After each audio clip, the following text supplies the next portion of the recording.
Adapun kelebihan orang yang mengajar ilmu itu, maka iaitu beberapa dalil Quran dan hadis Nabi sallallahu alaihi wasallam dan perkataan ulama yang banyak. Setengah daripadanya firman Allah Taala, waliyunziru qaumahum idza raja'u ilaihim, dan supaya menakuti mereka itu akan kaumnya apabila kembali mereka kepada kaum mereka itu. Siapa tahu? Hamba Allah. Untuk beri takut kepada hamba yang lain, maknanya statusnya tinggi tak ni? Sebab itu yang salah satu fungsi ulama bukan setakat kabarkan orang, cerita yang orang happy, seronok saja. Hatta menakutkan orang pun tu kerja ulama juga. Sebab Nabi kita basyirah wa nazira.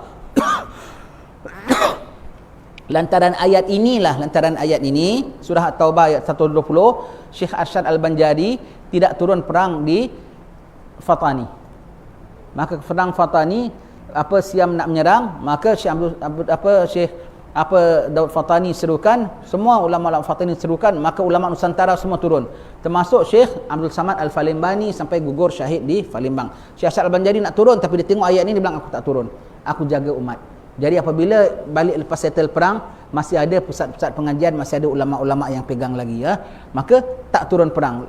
Perang tu tak turun, kenapa? Standby untuk mengajarkan orang selepas perang nanti. Apabila kembali pada mereka, ialah kembali sesudah perang. Itu sebab turun ayat ini.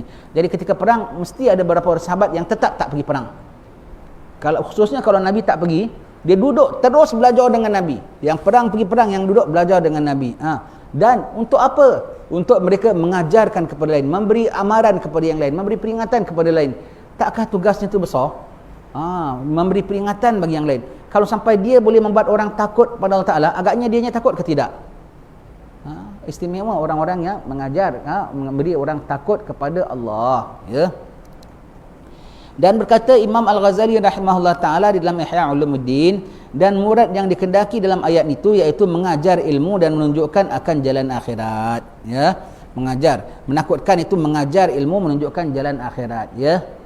Dan setengah daripadanya firman Allah Ta'ala, wa idza akhadallahu mitsaqal ladzina utul kitab la tubayyinannahu lin-nasi wa la taktumunah. Dan ketika Allah Ta'ala mengikat perjanjian mereka yang diberi akan mereka itu kitab, supaya menerangkan mereka itu akan yang dalam kitab mereka itu bagi manusia, dan supaya jangan menyembunyikan mereka itu akan ilmu yang di dalam kitab mereka itu. Allah. Jadi dah diberi ilmu untuk jelaskan pada orang lain. Ini kitab daripada siapa? Dari Allah. Sampaikan kepada siapa? Makhluk Allah. Jadi awak jadi orang perantara antara Allah dengan makhluk Allah. Tidak dikenal halal dan haram kecuali lantaran awak. Tidak ditahu wajib dan sunnah kecuali lantaran awak. Subhanallah. Dia mengajarkan, Allah Ta'ala ambil janji kepada orang yang diberi kitab. Ahli kitab, Allah Ta'ala ambil janji untuk mengajarkan dengan orang. Dan jangan tutupkan sesuatu. Tentang tutupkan sesuatu, hati-hati tuan-tuan sekalian, ya. Tentang tutupkan sesuatu, hati-hati satu, ya. Itu kau kena jaga. Jangan bermakna, tak bermakna kita sudah mengajar, kita sudah kiranya aku dah laksanakan tanggungjawab. Kau kena mengajar, dan kau kena mengajar. Kalau perlu takutkan orang. Itu masuk dalam bab mengajar. Kau kena mengajar, dan kau tak boleh menutupkan walau sesuatu. Maksud tutupkan tu apa, ya? Kita mengajar, selalu kemarin saya sebut juga, ya, tentang dua perkataan banyak orang tak suka keliru. Satu perkataan ta'assub, satu perkataan hikmah. Kalau seorang tu taat dengan gurunya, taat dengan syekhnya, dengar cakap, suka nak belajar, mulalah orang bilang, dia ni ta'assub. Kau tu ta'assub tu apa tak? Kau tak tahu main sebut aja ta'assub. Mulutnya ta'assub. Tahu ta'assub tu apa? Kalau dengar orang cakap, kita dari hadir kuliah, kita dengar berdesing telinga kita. Dia ni tak pandai hikmah, ceramah dia tak tahu hikmah. Kata hikmah tu apa tak? Tahu makna ta'assub tak? Ta'assub tu Habib Muhammad bin Allah Al-Idrus, ya, dalam kitab Idahnya sebut, nama ta'assub tu syuk sesama sendiri. Guru segolongan murid. Murid ni tak ada pedulikan, guru lain semua dia tak nak pedulikan. Kiai lain, ustaz lain, syekh lain, semua dia tak peduli. Guru dia saja, mati hidup guru dia saja. Salah betul guru dia saja. Orang lain semua cakap tak betul. Nak salam cium pun tak nak. Nak salam pun tak nak. Ada bikin maulid tempat lain pun tak nak pergi. Umpamanya, apalagi nak belajar dengan orang lain. Dia dengan guru dia saja. Tak ada orang lain. Guru dia pula tak ajar orang lain dan tidak campur grup lain dengan anak murid dia saja. Guru dia tak cinta grup lain, tidak dicinta oleh grup lain, murid dia tidak cinta grup lain dan orang lain, dan tidak juga dicinta oleh orang lain. Kalau dia dengan dia sama dia saja. Kalau masuk grup lain aja gaduh. Masuk grup lain je tak nak masuk.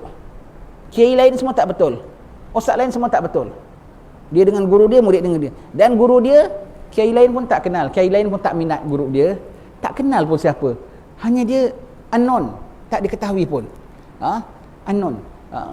Dan tak disayangi oleh kiai-kiai lain dan guru-guru lain pun begitu. Dan dia pun tidak menyayangi yang lain pun. Dan tidak menyayangi anak murid orang lain. Kecuali anak murid dia saja. Itu kita bilang syok sesama sendiri. Itu nama taksub. Tapi kalau kita belajar dengan satu tuan guru, dengan kita belajar dengan dia, kita makin kenal macam-macam tuan guru lain. Dan kita belajar dengan kita tahu grup-grup lain. Dan kita belajar dengan dia, dia sayang kita dan disayang kawan-kawan kita dan guru-guru lain juga. Allah, Allah, Allah. Ada kolaborasi antara dia dengan yang lain. Itu bukan taksub namanya, itu namanya taat. Taat, itu namanya taat. Dan apabila dia cinta, itu namanya mahabbah. Itu bukan taksub. Itu bukan taksub, ya. Yang kau sayang ni, hanya kau saja sayang dia ke tidak? Senang cakap Abi Omar lah. Yang sayang dia kita saja tak? Budak Darul Musafa je sayang dia ke? Kita pun sayang dia juga. Orang Mesir pun sayang dia juga. Orang Turkiya pun sayang dia juga. Dan dia sayang orang lain tak? Semua pun dia sayang juga. Murid dia pun sayang kiai lain, sayang ustaz lain pun sayang juga lantaran ajaran dia. Subhanallah. Itu namanya bukan taksub. Itu namanya mahabbah dan namanya taat. Hikmah. Maksud hikmah,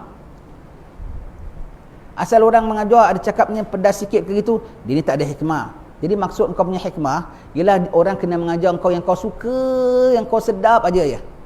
Orang singgung perasaan kau je, tak ada hikmah. Baguslah kalau kau pergi klinik, jangan minta pil yang pahit-pahit. Pil yang pahit-pahit saya tak suka. Injek yang sakit saya tak suka. Operasi yang boleh sampai luka saya tak suka. Saya pergi, doktor mesti kasih saya es krim dan kek dan coklat dan gula-gula saja. Begitulah. Itu pada kau itu hikmah. Doktor ni pandai hikmah. Sebab klinik dia mesti kasih es krim, kasih coklat, gula-gula. Baguslah, cukup tahun potong kaki. Begitu ya. Begitu ya. Jadi hikmah. Si doktor ni pula juga jangan kena takut nanti orang bilang aku tak tahu hikmah lah. Kalau hikmah tu maknanya gunakan cara yang terpaling baik untuk menyedarkan orang. Kalau perlu dikeplak, dia keplak. Tahu keplak? Tahu siapa keplak? Keplak tu gini. Kalau perlu dijewer, ya dijewer.